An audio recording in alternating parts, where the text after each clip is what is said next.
Hey everyone, and welcome to Introduction to Composition API, a new and different way to write your Vue apps. For those who don't know me, let's start with a little fun game. So here we have a photo of me at Universal Orlando riding the Jurassic River Park Adventure Ride. So I'll give you a couple seconds to kind of see if you can find where I am. And for those who couldn't find me, I'm the guy up here at the very top with both of his arms up as I'm having the time of my life going down the river adventure ride, which is basically an 80-foot river just sort of drop that you have at the end of the ride. It's just like this giant waterfall, and it's a ton of fun. But you know, for those who are wondering though, you might be thinking like, wow, that's a lot of people. Well, don't worry. This was taken way back in 2017, so it's certainly been a little while since I've been at the theme park and have been safe with quarantine and so forth. Now, with that little fun fact aside, so a little bit about me. My name is Ben Hong, and so some of you might know me for my work. I'm currently a senior developer experience engineer at Netlify. And I'm also on the Vue.js core team, working primarily on the docs team with my fellow teammates with like Sarah, Natalia, and Fan An, who are just phenomenal, and I'm really grateful to be working along with them. For those who are on Vue Mastery, I also help to teach some courses there. So, you know, if you've seen the awesome talks by like Greg and Adam, I get to work alongside them and help to create awesome resources to help teach Vue. And finally, I'm a Google developer expert in web technologies and map platforms, so just excited to be here just to chat with you all about exciting things we're doing to push the web forward. All right, so let's get right down to it. What is the Composition API? Well, at its core, the Composition API is simply another way for you to write your Vue apps and basically organize your code. And the keyword I want you to take away from here is that it is another way for you to do it. In other words, in case the rumors are still circling around, the key thing to remember here is that the Composition API does not replace the Options API. Does not. Big, bold letters. It does not replace it. It is simply an alternative. Now, let's do a quick review of what this Options API is, because a lot of us aren't necessarily familiar with calling it the Options API. Well, to start, here we have a simple single file component, and we're using the counter example as a way to sort of illustrate the concepts here. As we can see here, we have these three different options here, actually now highlighted in yellow. We have data, computed, and methods. And so these are the options that we're using in order to define the various parts of our Vue app. As you can see, our data defines a count of 0, computed tracks a double count, which basically returns the current count that's tracked in data times 2, and we have a methods to simply increase the count. So this is fairly straightforward, and most of us are quite familiar with the syntax from Vue 2. Now let's go ahead and take a look at that side by side with what this might look like in the Composition API. As you can see here, it's a bit different. Actually, it's kind of a bit longer and harder to, well, I wouldn't say harder, but there's a little bit more going on, at least at first. So here we can see that on the left-hand side, we have our data, and here we have basically our equivalent of tracking the same count data. And then as we move down, we have something for computed, and then the same thing for methods. And finally, on the bottom we have here, you'll see that we have this piece here that's a bit different. Like, this doesn't exist in the Options API. And don't worry, we're gonna cover what exactly all this is, because some of you may be looking at this and you're like, whoa, what is going on here? And so don't worry, this is really just provide a quick overview as we see sort of the side by side. And so what we're going to do now is we're going to dive deeper into the Composition API so that we understand what is going on in each of these steps.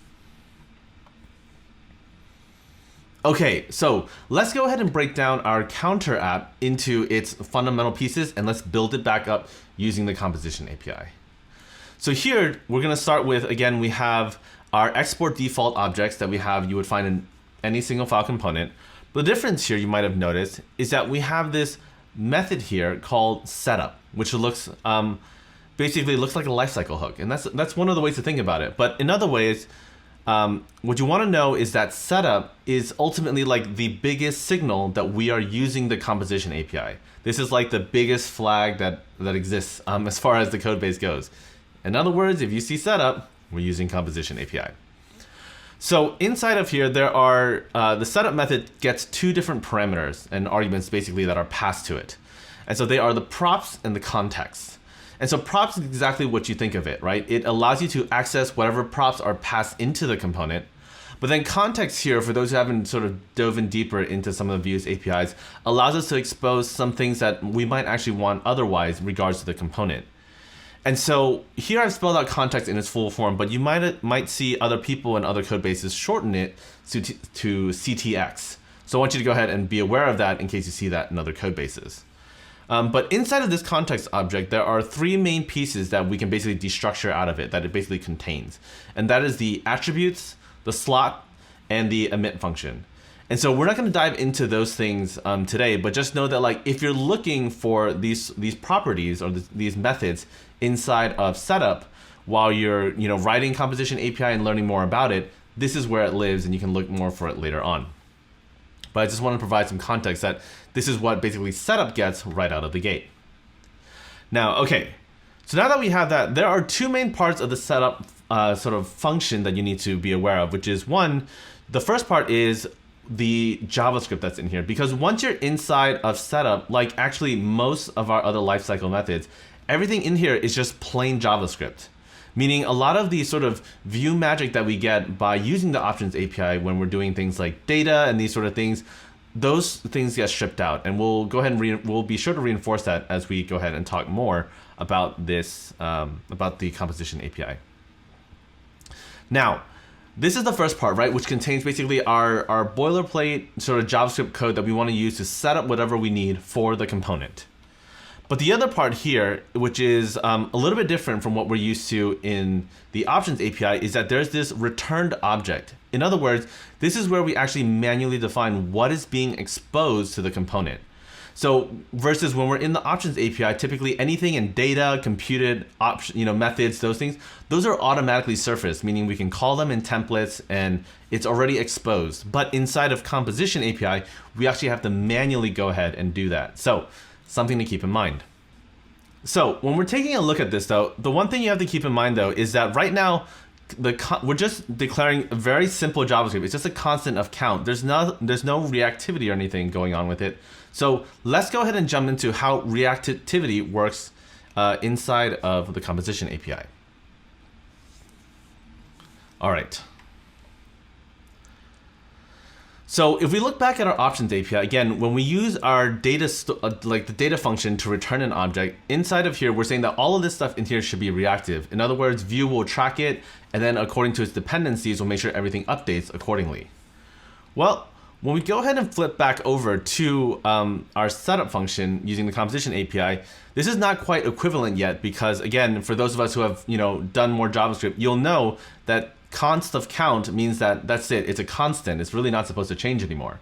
So this kind of like, so how do we make it reactive in that regard? Well, I'm here to introduce you now to sort of one of the first helper methods you'll probably learn in Vue 3 when working with the composition API, and that is something called ref. And so when I talk about helper methods, what we're essentially doing, which is a little bit different from what we're used to in Vue 2, is that we're actually going to be importing methods from the Vue library in Vue 3 in order to help us sort of do different pieces of Vue. And so in this case, we're importing, you'll see ref inside of the curly braces from the Vue library. And this allows us to then use the function inside of our component. And so ref, in other words, you can think of as a reactive reference. We want to change the value of something to something that's reactive and being tracked. So ref reference, that's kind of one way to think about it at this point. And so as you can see, what we've done with the count here is that we're no longer declaring it to just be a single integer of 0, but instead it is now a reactive reference of 0.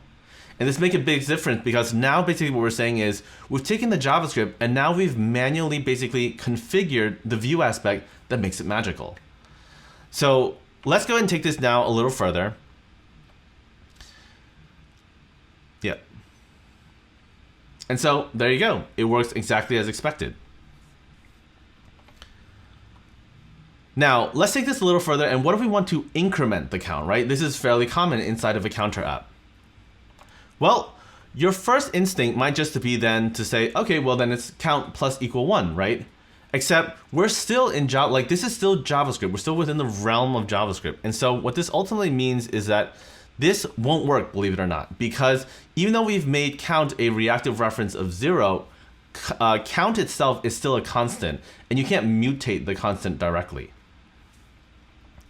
So then some of you may be thinking, okay, well, based on my Vue 2 experience, I know what I'll do. I will throw a this in front of it, because that's what we used to do. Whenever we wanted to call something inside of the data store, something that was computed, we would say this, because this was referring to the component instance. Well, unfortunately, that won't work either. And the reason for that is, again, because now that we're inside of the setup function, all of that sort of Vue magic in terms of attaching things to the this instance and sort of making things sort of abstracted away has basically, that's gone now.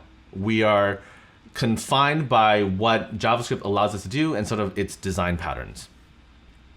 And so how does this work exactly? Well, the way we actually do this correctly is that when you want to refer to and modify something that is a reference, like a ref, you actually have to access it with a dot value. So in this case, you'll see count dot value plus equals 1. And when you do this, this will actually then update it correctly and the reactivity will work as expected. Now, some of you may be thinking like, oh, that's okay. I guess I understand why that works, but like it feels a little odd, right? Because after all, like we're not used to necessarily call it unwrapping our values. That's what that is ultimately. You're saying, I want to unwrap the count reference to just the value, change it, and then sort of wrap it back up if you think of it another way. And so since some of us may not be a huge fan of this, because again, it feels a little weird sort of working with it like this. And so I'm happy to introduce you to another helper method, which I think you'll like a lot better. And so this helper method that I want to talk about next is reactive. And so the way reactive works is it's just like ref in the sense that it's another helper method that we can import from the Vue library. So let's go ahead and do that. So we'll import reactive from Vue. And what we're going to do instead this time, though, is we're going to declare a constant called state. And state will be a reactive object. And so immediately, I think for some of you, this is already starting to sound similar to what we're actually doing with the data option that we're so used to, right? Because there's an object of reactive stuff in it. This is basically leaning towards that direction. And so let's go ahead and now that we have the state, let's go ahead and expose it to the component, because after all, like anything we define that we want to be able to use later, we must return inside of the object. And so now that we have the state, what we can do actually is inside of state, rather than declaring the count on the outside, we're going to go ahead and move it directly inside of our reactive object. Because after all, we want count to be reactive. So let's put it inside of a reactive object, hence making it reactive. So now we can get rid of the count that we're exposing, because after all, state will encompass everything that we want to expose. And so now in our template, though, that does mean it updates now to state.count, because after all, we're not exposing count directly. And so if we look back now at our increment count, the reason this is significant is because now that we no longer are dealing with refs directly, we get this added benefit where we no longer have to worry about the value. In fact, all we need to do now is reference state.count and say plus equals 1, and that will work exactly as you would expect. It will change, all of reactivity happens, and it's just fantastic.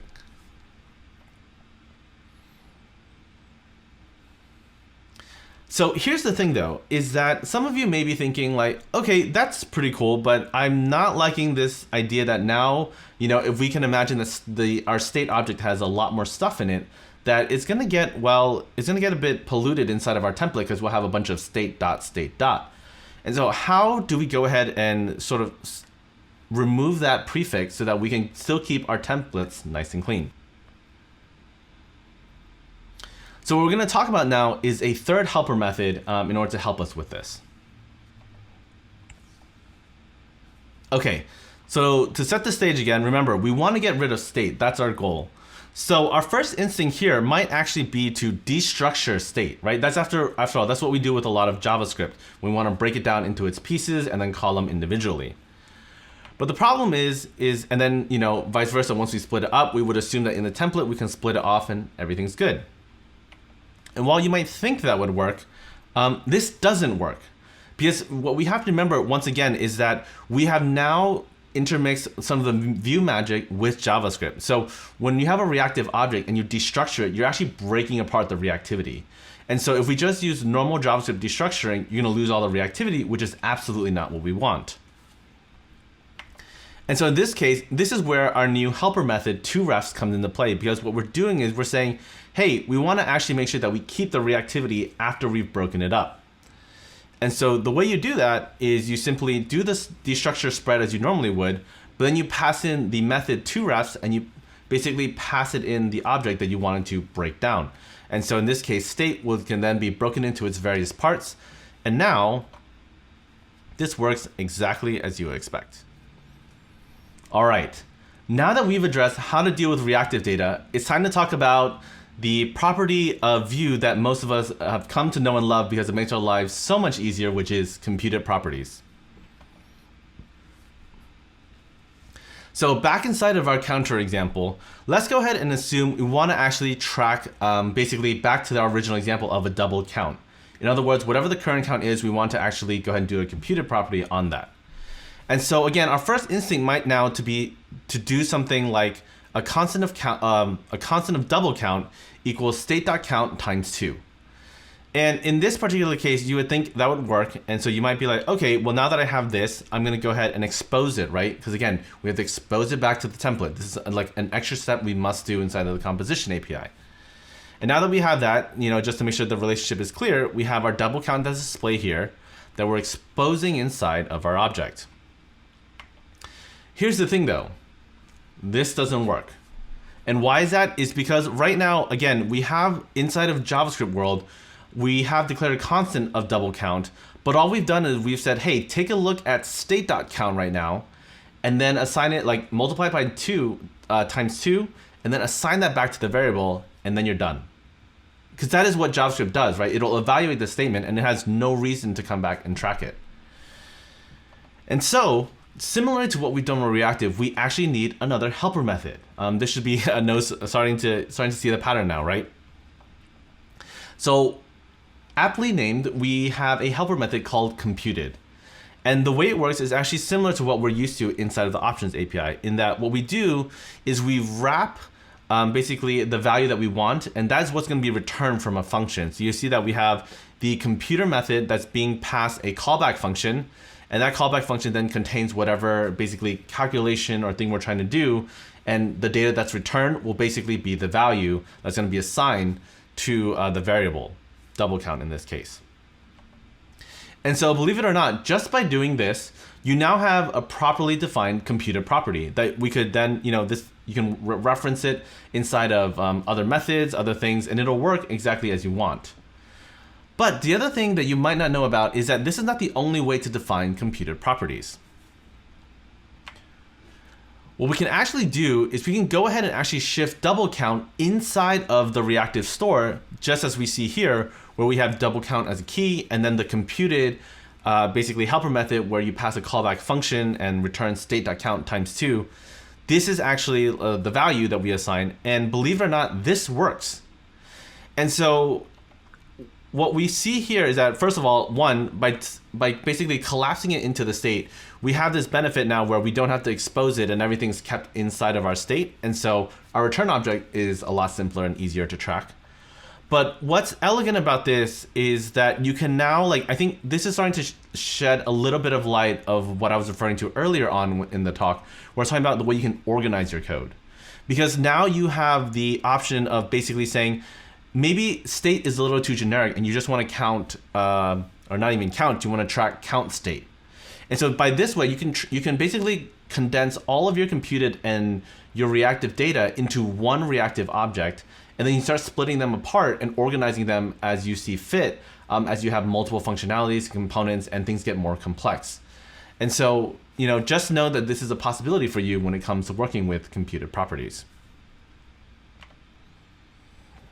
Okay, now that we've talked about that, it's time to talk about methods, right? Because after all, this is like a big part of what we do in Vue. Is we want to be able to assign methods and then do things and perform a lot of the more complex logic and functionality that we use inside of our apps.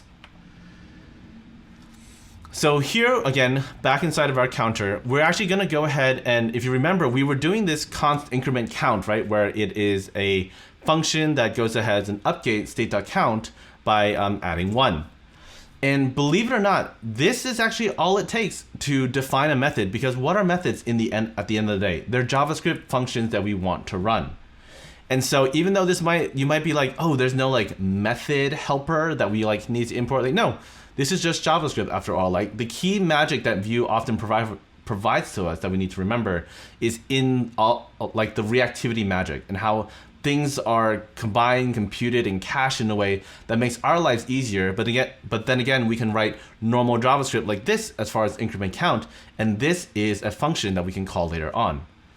The only thing we need to do differently is, don't forget, because we're in the composition API, we need to actually expose it inside of our object. So you can see here now we have our state, and increment count is now exposed, which now means inside of our template, we can go ahead and assign it accordingly to call it a button with an @click function, and then inside of that will actually be what calls increment counts and updates everything.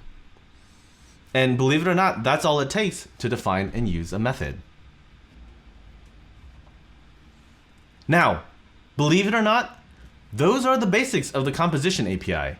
And so, as you follow along, like some of you may start to realize that that's actually not too bad, right? Like you sort of see some of the flexibility that's involved with it and some of the sort of potential that lies within using this inside of a code base. Now, of course, the question is, there's gotta be more, right? And absolutely, there's a lot more. We haven't even covered lifecycle hooks. We haven't talked about watch methods, watch effect, and these sort of APIs. And not to mention, when it comes to composition APIs, modularizing your code becomes a whole new, basically, sort of technique that I think we're going to be seeing a lot more in people's code. And so I could do a whole talk specifically on that. So, be sure to stay tuned for that in the future. But yes, composition API modules, or you'll hear some people call them as composables. There'll be other terms as well, I'm sure. But this is going to be a really big deal when it comes to composition API and sharing code across components. And the truth is that there are a lot more APIs that aren't even listed here, because the composition API, because now you're starting to import specific helper methods from Vue. This means that you basically start to dive a lot deeper into Vue internals, as far as like when you need specific things, you just need to learn how to call those things that otherwise you might have, basically like Vue might have done for you otherwise in the options API. And so when it comes to next steps, we want to focus on the first thing, which is what about trade-offs, right? Because composition API, you're going to hear a lot of buzz about it, and a lot of people are very excited about it, and justifiably so, as we see here. There's a lot of interesting potential here. But like anything else, nothing is perfect. And so the first of which is that, as we saw actually in the first example, in some ways, composition API can be more verbose, and in the sense have less structure in comparison with the options API. And so when I say verbose, it sort of like, we could sort of say it has more lines of code and sort of a little bit harder to read. But again, it's sort of case by case, right? There are times where the options API will actually be more declarative and easier to follow, and then there'll be other times where composition API might make more sense. But on the other hand, in terms of the second part of this point regarding structure, is that as we saw with the options API, everything is in a very like well-documented place, so people know where to look for things. But the moment you get to composition API, now things can kind of be however the developer chooses it to be. And again, that's a double-edged sword, not necessarily good, but it certainly has its downsides. And so as we saw when using the composition API though, this also means that when you're using it, you do need to have in my opinion, like you need to have more knowledge of JavaScript, because now you're dealing with more things like destructuring, and you have to learn more about sort of the normal like ES syntax that you might be otherwise, like in case you're like sort of not as well versed with JavaScript. This might be a bit intimidating because there's a lot going on that we often forget about as JavaScript developers when it comes to using things like the composition API. And so for this reason, like the options API is still it's still incredibly powerful and extremely approachable for those who might not have as much JavaScript experience. And that's something to keep in mind when thinking about like making the decision between options and composition API. And so I mentioned earlier in sort of like what's next is that it does require a deeper understanding of Vue. As we saw with the different pieces, we actually had to leverage individual like helper methods in order to understand what we were doing. And then more importantly, we had to be very prescriptive about what we wanted. And so as a result of that, you now need to understand more of sort of the Vue internals and what you want to call in order to make sure things work the way you want it to. And finally, I make a little bit of reference here of this in part 2 and 1, actually, point 1, is that now that you have the composition API gives you the freedom to organize and sort of combine code the way you want, this now means the architectural decisions are now up to you. Again, this is a double-edged sword because this means you can do some pretty amazing things with it, but this also means you could call it like get in the trap of either over-optimizing or over-abstracting things and causing issues inadvertently because of anti-patterns and those sort of things. So it's one of the things to be careful of that, like, with all this freedom and basically ability to do as you see fit, there's a responsibility that comes with it to make sure you are careful not to over-optimize and basically do what's best for the code base. So hopefully that things aren't too difficult for you to back out of once you've sort of, especially on enterprise grade apps, this is a really big thing to keep in mind. Now, you're going to hear, again, a lot of talk about composition API, and a lot of people are rightfully excited about it. Can't stress that enough. And so some of you may be really tempted to rewrite your entire app in composition API, right? Like you're about to port over from Vue 2 to Vue 3, and you're thinking like, great, we're going to rewrite everything in it. And what I'm here to tell you is, please don't do that. That is absolutely not necessary, because one of the things I can't stress enough when it comes to the discussion between options API and composition API is that they are both valid ways of writing your Vue apps. And as we said, there are trade-offs to using the composition API and there are trade-offs to using the options. But a lot of times, believe it or not, like the options, like if the options API is working for your app right now, there's no reason to go in and basically refactor the whole thing for the sake of just like sort of getting experience with composition API, right? Like composition API has specific problems it tries to solve. And so, when you're finding that the options API is starting to be limiting in a certain way, then I think that's the time you should really be exploring how composition API can help solve those problems and improve your code base. But don't just like carte blanche try to like go in and rewrite everything with the composition API. And so, as I sort of just mentioned, right, the composition API is a very powerful technique to understand. And to be honest, it probably will become an essential part of every Vue developer's skill set. But remember that at the end of the day, the key thing to keep in mind here is that all code is compromise. This goes not just for composition API versus options API, but just any sort of design pattern you encounter inside of your coding journey is that like there are always trade-offs, right? There are times where it solves certain problems really, really well, and guess what? That's like really great solution is probably not optimized for other scenarios. And so when we keep that in mind as developers, this really allows us to then make the correct decision when it comes to solving our problems and making the basically making the best decision that we can for our apps. Now, I know there are some of you that you're itchy. You're like thinking like, but I want more composition API. Like I want to do more, practice more, and how do I get more experience with this? Because this is certainly very exciting. I want to learn more about it. Well, don't worry. At Netlify, we created a free learning platform called Jamstack Explorers.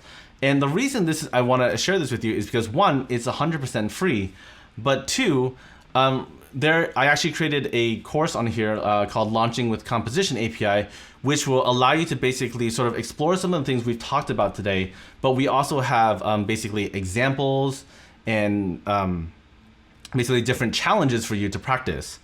And so to give you a little peek inside of this, and so what you see here, this is actually the app that you'll be working on, basically working with to help either refactor or fix from it. And so it's basically like a little space theme game that has sort of an enter password game to it. And it has a little solve sequence scene where you can go ahead and mini game where you can go ahead and go through and try to figure out what that correct sequence is. And finally, there is a matching wires game that will allow you to go ahead and match those wires. And if you can beat the mini games, then you go ahead and win the entire game. But underneath all of this is written with Vue 3, and you'll get a chance to try your hand at the composition API while getting to play with this app that I built. And of course, if you're looking for additional learning resources, be sure to check out Vue Mastery, where we have a lot of different video courses, and Greg Pollack has his own composition API course in there as well to further help reinforce some of the concepts that I've talked about today, as well as explore other ones as well. And with that, thanks for coming to my talk. For those who are looking for me on the Internet of Things, you can find me under the moniker Ben CodeZen. I'm on there basically everywhere, GitHub, Twitter, even recently launched a YouTube channel. So if you want to follow along for some Vue content as well as some other productivity things, be sure to check that out. But again, it's been really great chatting with you all and looking forward to seeing you all in the community. So thanks again, and I'll see you all around.